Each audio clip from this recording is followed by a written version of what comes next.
ممبر پر رونق افروز تمام سادات ذوی احترام علماء کرام، تمام حاضران محفل، السلام علیکم ورحمۃ اللہ وبرکاتہ۔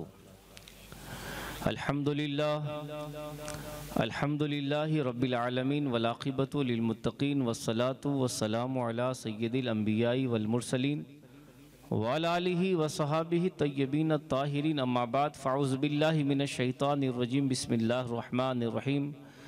الاخلاء یومئذ بعضهم لبعض عدو الا المتقین، صدق اللہ مولانا العظیم وصدق رسولہ النبی الامین المتین الکریم، ونحن علی ذالک لمن الشاہدین والشاکرین والحمد للہ رب العالمین۔ آئیے سب سے پہلے ہم اور آپ مل کر ہمارے اور تمہارے آقا سراپا نور حضور احمد مجتبیٰ محمد مصطفیٰ صلی اللہ تعالیٰ علیہ وسلم کے دربار گہربار میں عقیدت و محبت کے ساتھ والہانہ انداز میں جم کر ہدیہ درود پیش کرے اور بآواز بلند پڑھیں۔ اللہم صلی علی محمد ماد الجود والکرم وعلی آل سیدنا مولانا محمد مبارک وسلم، سلام علیکہ یا رسول اللہ صلی اللہ علیہ وسلم۔ نہ جانے حسن یا عشق اتنا جانتا ہوں میں، نہ جانے حسن یا عشق اتنا جانتا ہوں میں، مجھے کھینچے لیے جاتا ہے کوئی جذبہ پنہائی۔ سبحان اللہ۔ نمود احسان ربانی، ظہور نور یزدانی، خدا کا نہ کوئی دوسرا نہ کوئی آپ کا ثانی۔ ہمارے دین کی حقانیت کے دونوں شاہد ہیں، بے شک، معین الدین اجمیری، محی الدین جیلانی۔ سبحان اللہ، سبحان اللہ، سبحان اللہ۔ خدا والے دلوں کی بستیاں آباد کرتے ہیں، اسیر کفر کو ہر قید سے آزاد کرتے ہیں۔ بے شک، چلا آتا ہے بیت اللہ ان کی زیارت کو، صمیم قلب سے جو مصطفیٰ کو یاد کرتے ہیں۔ سبحان اللہ۔ حضرات گرامی، رات بہت لمبی ہو چکی ہے، ٹھنڈی کا ماحول ہے، یقیناً آپ لوگ قابل تعریف ہے کہ آپ اتنی ٹھنڈی میں بیٹھے ہیں اور سیدنا زاہد میاں بابا کا فیض آپ لوٹ رہے ہو۔ حضرات گرامی، ہمارا اور یہاں پر بیٹھنا، ہم یہاں پر آئے اور بیٹھے ہیں، یقیناً اللہ تعالیٰ کی رحمتوں کا نزول ہو رہا ہے۔ بے شک، حق۔ آج ہم عرس زاہد امام بابا میں حاضر ہیں، بے شک۔ تو حضرات گرامی آج بہت سے لوگ آئے ہیں اور آئیں گے، تو حضرات گرامی ان کی بارگاہ میں کانٹے لے کر آئیں گے، لیکن جب واپس جائیں گے تو اپنی جھولی پھولوں سے بھر کر جائیں گے۔ سبحان اللہ۔ آج ان کے دربار میں آئیں گے تو مصائب لے کر آئیں گے، آج ان کے دربار میں آئیں گے تو پریشانیاں لے کر آئیں گے، لیکن واپس جائیں گے تو اپنی جھولی خوشیوں سے بھر کر۔ سبحان اللہ۔ بے شک، حضرات گرامی، جس آیت کریمہ کو میں نے تلاوت کیا ہے، بے شک، اللہ تعالیٰ ارشاد فرماتا ہے کہ گہرے دوست قیامت کے دن ایک دوسرے کے دشمن بن جائیں گے، سوائے متقی اور پرہیزگار لوگوں کے۔ بے شک۔ حضرات گرامی، قیامت کے دن حال یہ ہوگا کہ دوستیاں ختم ہو جائے گی، رشتہ داریاں ختم ہو جائے گی، برادریاں ختم ہو جائے گی، اور قیامت کے دن ہر شخص یہ چاہے گا کہ مجھے نجات مل جائے، اور قیامت کے دن نفسا نفسی کا عالم ہوگا، ہر انسان پریشانی کا ہوگا، ہر انسان یہ سوچے گا کہ میرے حصے کا عذاب کسی اور کو دے دیا جائے، میرے حصے کی تکلیفیں کسی اور کو تھوپ دی جائے، اور قیامت کے میدان میں ایک انسان دوسرے انسان سے بھاگنے کی کوشش کرے گا، لیکن جو متقی ہوں گے، جو پرہیزگار ہوں گے، جو اللہ کے محبوب بندے ہوں گے، جو اللہ کے برگزیدہ بندے ہوں گے، جنہوں نے اپنی زندگی اللہ کی محبت میں گزاری ہوگی، جنہوں نے اپنی زندگی عشق مصطفیٰ میں گزاری ہوگی، ان کی سنگت، ان کی محبت ہمیں قیامت کے دن کام آئے۔ سبحان اللہ، سبحان اور اللہ۔ اسی لیے فرمایا اللہ والوں کے دامن سے لپٹ جاؤ، بے شک، ان کی بارگاہ میں حاضری دے کر اپنے خانہ دل کی حفاظت کر لو، بے شک، تاکہ تمہاری ایمان کی حفاظت ہو جائے۔ بہت خوب۔ اسی لیے تو ہر نمازی نماز کے اندر یہ دعا پڑھتا ہے، اہدنا الصراط المستقیم، بے شک، صراط الذین انعمت علیہم، یا اللہ ہمیں سیدھے راستے پر چلا۔ جب یہ ہم آیات پڑھتے ہیں، اس کا ترجمہ پڑھتے ہیں، تو ہمیں ایک بات یاد آتی ہے کہ اونا کے شہنشاہ سیدنا امیرہ شہید صاحب بابا رحمت اللہ تعالیٰ علیہ، جنہوں نے اپنے ہاتھ سے قرآن لکھا ہے۔ سبحان اللہ۔ ہم ان قرآن کی جب قرآن کی زیارت کرتے ہیں، آنکھوں سے قرآن کو دیکھتے ہیں، تو بس ایسا محسوس ہوتا ہے کہ ہم قرآن کو دیکھتے چلے جائیں، چاہے رات اور دن ختم ہو جائے۔ واہ واہ واہ۔ سید صاحب بابا نے اس آیات کا ترجمہ کیا کیا ہے؟ اہدنا الصراط المستقیم، یا اللہ میں سیدھے راستے پر چلا۔ لیکن سید سباوا نے لکھا ہے اللہ میں سیدھے راستے پر قائم رکھ، واہ واہ واہ واہ، اللہ میں سیدھے راستے پر چلا، اس راستے پر جن پر تیرا انعام ہوا، کن لوگوں پر انعام ہوا؟ تو اللہ کہتا ہے الذین انعم اللہ علیہم من النبیین والصدیقین والشہداء والصالحین، وہ نبیوں کی جماعت ہے، وہ صدیقین کی جماعت ہے، وہ شہداء کی جماعت ہے، وہ صالحین کی جماعت ہے۔ حضرات کرام، یہ اللہ کے محبوب بندے ہیں، ان سے محبت رکھنی چاہیے، ان سے عقیدت رکھنی چاہیے، اور ان سے محبت رکھنے کا صلہ یہ ملے گا جو ان سے محبت رکھتا ہے اللہ تعالیٰ اسے اپنا محبوب بندہ بنا۔ سبحان اللہ سبحان اللہ۔ حضرات گرامی، ان سے محبت رکھو۔ اور آقا کریم صلی اللہ علیہ وسلم نے ارشاد فرمایا سبحان کہ اللہ کے بعض بندے ایسے ہیں کہ دنیا انہیں جانتی نہیں ہے، انہیں پہچانتی نہیں۔ بعض بندے ایسے ہیں، بے شمار بندے ایسے ہیں، دنیا انہیں پہچانتی نہیں، حالانکہ وہ اللہ کے محبوب بندے ہیں، وہ اللہ کے نیک بندے ہوتے ہیں، دنیا ان سے غافل ہوتی ہے۔ لیکن حضرات گرامی، وہ جب بھوکے ہو جائیں تو کوئی ان کو کھانا کھلانے والا نہ ہو، اگر وہ بیمار پڑ جائیں کوئی ان کی عادت کرنے والا نہ ہو، اگر وہ مر جائیں کوئی ان پر رونے والا نہ ہو۔ لیکن ان کی شان یہ ہوتی ہے کہ اگر اللہ کی بارگاہ میں اگر کسی چیز کی وہ قسم اٹھا لے، اللہ ان کی قسموں کو پوری فرما دیا کرتا ہے۔ ان کی شان یہ ہوتی ہے کہ اشارہ ابرو کر لے تو کائنات کا نظام بدل جائے۔ واہ واہ واہ واہ واہ، یہ اللہ کے برگزیدہ بندے ہیں، اسی لیے فرمایا یک زمانہ صحبت اولیاء بہتر 7 سالہ طاعت بیریا، یعنی اولیاء کی صحبت میں ایک ساتھ بیٹھنا 100 سال کی مقبول عبادت سے بہتر۔ سبحان اللہ۔ یہ اللہ کے برگزیدہ بندے ہیں۔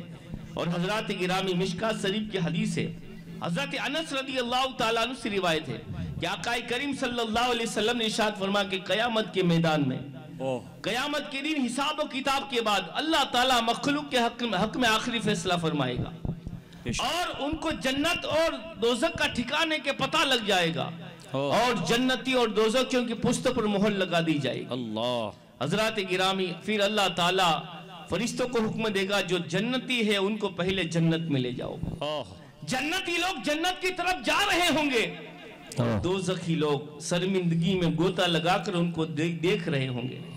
اچانک اولیاء اللہ کی صفحے ان جہنمیوں کے پاس سے گزرے گی، اللہ کی ولیوں کی جماعت ان دوزخیوں کے پاس سے گزرے گی، تو دو دوزخی جن کی تقدیر پر تقدیر الہی کی مہر لگ چکی ہوگی، جب اللہ کی ولی کی جماعت گزرے گی، ایک دوزخی دوڑ کر اللہ کے ولی کے قدموں کو پکڑ لے گا اور عرض کرے گا اما تعریفونی انا الذی سقیتک الشربۃ، کیا آپ نے مجھے پہچانا نہیں؟ میں وہ ہوں جس نے آپ کو ایک مرتبہ پانی پلایا تھا۔ پھر دوسرا کہے گا کہ کہا آپ نے مجھے پہچانا نہیں، میں وہ ہوں جس نے آپ کو ایک مرتبہ وضو کرایا تھا۔ دونوں دوزخی اللہ کے ولی کے دامن سے لپٹ جائیں گے، کہیں گے کہ ہم نے زندگی کے چند لمحے آپ کی صحبت میں گزارے تھے، چند لمحے آپ کی رفاقت میں گزارے تھے، آپ ہمیں اکیلے چھوڑ کر چلے جا رہے ہو، یہ لچپالوں کا طریقہ نہیں ہے۔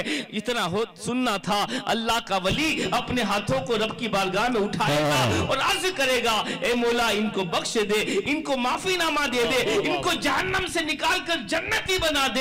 ولی کی زبان سے دعا نکلے گی، رب کی طرف سے آواز آئے گی میرے محبوب بندے جا، تیری وجہ سے میں نے ان دونوں کو جنتی بنا دیا۔ سبحان اللہ سبحان اللہ۔ یہ اللہ کی ولیوں کی شان ہے، بے شک، اسی لیے فرمایا ان کی بارگاہ سے لپٹ جاؤ۔ آج ہم جن کی دربار میں حاضر ہیں بے شک، اور ان سے پاک میں حاضر ہے، ان کی شان بہت بڑی ہے۔ بے شک۔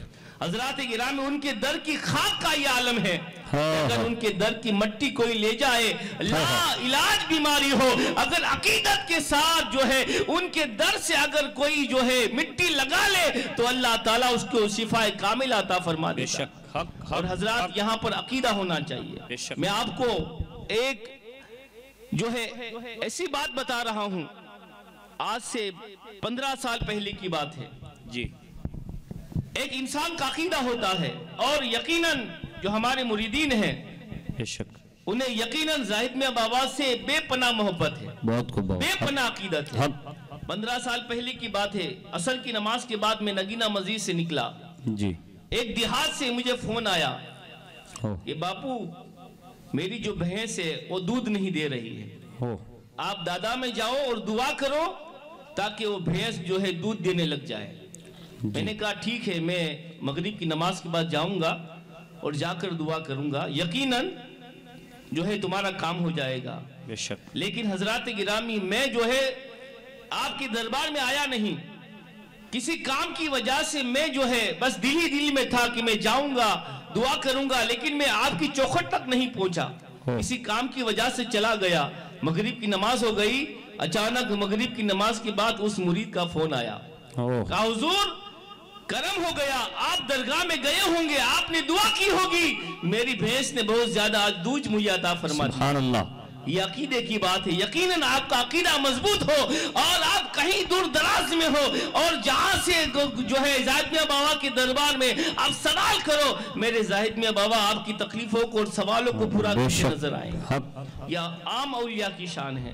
لیکن آخری بات کر کے میں اپنی گفتگو کو ختم کروں گا۔ حضرات گرامی، سیدنا غوث پاک رضی اللہ تعالیٰ سبحان اللہ، سبحان کی اللہ۔ شان کیا ہے؟ غوث پاک رضی اللہ تعالیٰ نے فرماتے میں وہ ہوں جب تک میں اجازت نہیں دیتا کسی کی زبان پر میرا نام نہیں آ سکتا، اور غوث پاک فرماتے جب میں چاہتا ہوں تب لوگوں کی زبان پر میرا نام آتا ہے۔ آج ہم یہ ذکر کرنے بیٹھے ہیں تو یہ تمہاری ہماری مرضی نہیں ہے بلکہ بغداد کے دولہ کی۔ سبحان اللہ۔ اور غوث پاک نے فرمایا مجھے مصیبت میں یاد کرو، میں ضمانت دیتا ہوں اگر تم نے مصیبت میں یاد کیا اللہ تمہاری مصیبتوں کو دور فرما دیتا۔ سبحان اللہ۔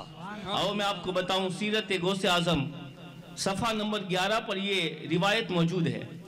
جی حضرات گرامی، آقا کریم صلی اللہ تعالیٰ علیہ وسلم ایک مرتبہ حجرہ فاطمہ میں داخل ہوئے۔ میرے آقا ایک مرتبہ حجرہ فاطمہ میں تشریف لائے۔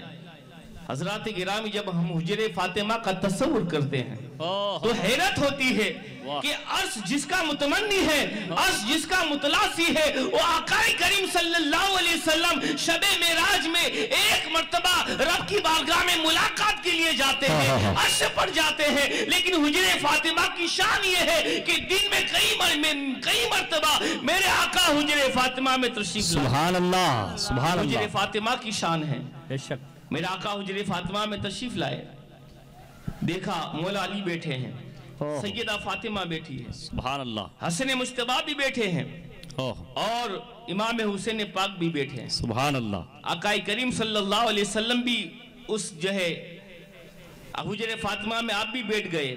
حضرات گرامی، یہ پنجتن پاک بن گئے۔ سبحان اللہ، سبحان اللہ۔ پنجتن پاک کی شان یہ ہے کہ یہ پنجتن پاک پھیلے تو کائنات بن جاتی ہے اور سمٹے تو پنجتن پاک بن جاتی ہے۔ سبحان اللہ۔ اور حضرات گرامی، اسی لیے تو بیدم شاہ واسی فرماتے ہیں بیدم یہی تو پانچ ہے، مقصود کائنات، خیر النساء، حسین و حسن مصطفیٰ۔ سبحان اللہ، سبحان اللہ۔ آقا کریم صلی اللہ علیہ وسلم حجرہ فاطمہ میں آئے، میرے آقا نے امام حسن کو اپنی گود میں اٹھایا، امام حسن کو گود میں اٹھایا، اور اٹھانے کے بعد میرے آقا کریم صلی اللہ علیہ وسلم امام حسن کے ہونٹوں کو چومتے ہیں، آپ کی آنکھوں کو چومتے ہیں، آپ کی پیشانی کو چومتے ہیں، اور میرے آقا کریم صلی اللہ علیہ وسلم امام حسن کو اپنے سینے سے لگاتے ہیں۔ حضرات گرامی، یہ آقا کا معمول نہیں تھا، حضور کا معمول یہ تھا کہ میرے آقا جب بھی حجرہ فاطمہ میں آتے سب سے پہلے امام حسین کو سینے سے لگاتے، امام حسین کو اٹھاتے، امام حسین کی پیشانی کو چومتے۔ لیکن آج میرے آقا کا معمول بدل گیا، آج میرے آقا نے امام حسین کو نہیں اٹھایا بلکہ آج آقا کریم نے امام حسن کو گود میں اٹھا لیا۔ امام حسین ٹک ٹکی باندھ کر اپنے نانا جان کو دیکھتے ہیں، سیدہ فاطمہ اپنے ابا جان کو دیکھ رہی ہے کہ آج حضور کو کیا ہو گیا ہے کہ آج میرے آقا نے اپنے چھوٹے نواسے امام حسین کو نہیں اٹھایا بلکہ بڑے نواسے حضرت امام حسن مجتبی کو اٹھا لیا ہے۔ حضرات گرامی، میرے آقا کی نگاہ کا یہ عالم ہے کہ جس نگاہ سے خدا نہیں چھپ سکا اس نگاہ سے فاطمہ کے دل کے جذبات کیسے چھپ؟ میرے آقا نے فرمایا، اے فاطمہ سنو، ابھی میرے پاس جبرائیل آئے تھے، سبحان اللہ، ابھی میرے پاس جبرائیل آئے تھے اور جبرائیل نے آ کر مجھے کہا تھا کہ یا رسول اللہ، یہ آپ کا چھوٹا بیٹا حسین ہے، اس کی نسل میں، اس کی اولاد میں اللہ تعالیٰ اماموں کو اور ائمہ کو پیدا فرمائے گا، اس کی نسل میں امام پیدا ہوں گے. فرمایا زین العابدین امام حسین کی اولاد میں، امام باقر امام حسین کی اولاد میں، امام جعفر صادق امام حسین کی اولاد میں، موسیٰ کاظم امام حسین کی اولاد میں، علی رضا امام حسین کی اولاد میں، نقی رضا امام حسین کی اولاد میں، علی رضا امام حسین کی اولاد میں، حسن عسکری امام حسین کی اولاد میں، بیٹی فاطمہ یہ حسین ہے، اس کی اولاد میں امام پیدا ہوں گے. یہ جبرائیل نے مجھے بتایا، اور جبرائیل نے یہ بھی بتایا کہ یا رسول اللہ یہ آپ کا بیٹا حسن ہے، آپ کا بیٹا حسن ہے، اس کی اولاد میں ایک شہزادہ پیدا ہوگا. جو مقام آپ کا تمام نبیوں میں ہے وہ مقام اس شہزادے کا ہوگا، اس کا نام شیخ عبدالقادر جیلانی ہوگا. نعرہ تکبیر، نعرہ رسالت، فیضان غوث اعظم، خاندان اہل بیت، اس کا نام عبدالقادر جیلانی ہوگا. حضرات گرامی ہماری خوش نصیبی ہے کہ ہم اسی خاندان سے تعلق رکھتے ہوئے زاہد میں بابا تک پہنچے ہیں. حضرات گرامی وقت بہت زیادہ ہو چکا ہے، اسی لیے ٹھنڈ کا ماحول ہے. میں اپنی گفتگو کو یہیں پر ختم کرتا ہوں. اللہ کی بارگاہ میں دعا ہے اللہ تعالی ہمیں حضور کی سچی محبت عطا فرمائے. رب کریم ہمیں اولیاء اللہ سے محبت کرنے کی سچی توفیق عطا فرمائے. وآخر دعوانا الحمدللہ رب العالمین.